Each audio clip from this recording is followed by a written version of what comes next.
Taking a look at today's energy markets, let's look at natural gas futures as they're realizing some upside today after some selling pressure in the previous sessions, where we did see in the previous session natural gas futures hit the lowest level since early April. We are seeing natural gas futures up about 3% currently today, right around 6.52 when you look at the futures market.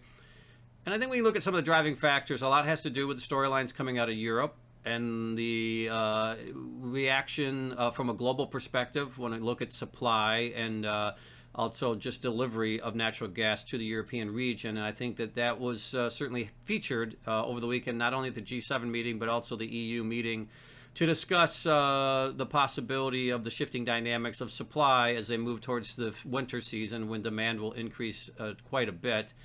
And the shifting dynamics there, now we are seeing natural gas exports from the U.S. continuing to ramp up, particularly to Europe, up about 3 times as much as they were this time last year. And from just a global perspective, we're seeing Europe looking to offset some of the shortages coming from the lack of supply coming out of Russia right now. And certainly they're looking out into the winter months now and trying to figure out the possibility of how to maintain the current levels of supply and also increase those supplies. And when they're looking at storage capacity, capabilities, and other things to try to manage the situation that's currently unfolding with supply issues. And so I think that's why you're seeing natural gas futures finding a little bit of upside here coming out of the G7/EU meetings here the last several days.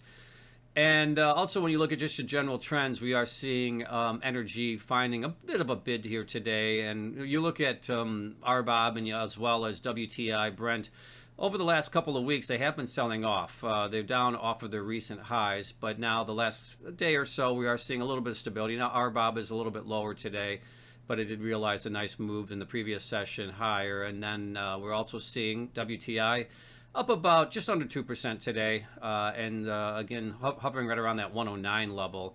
So a little bit of resetting expectations has taken place here the last few weeks as we have experienced some downside price action within the energy space. But for today's session, we are seeing natural gas futures rebounding some, up about 3%, WTI futures up about 2%, and RBOB flat to down a little bit on the day.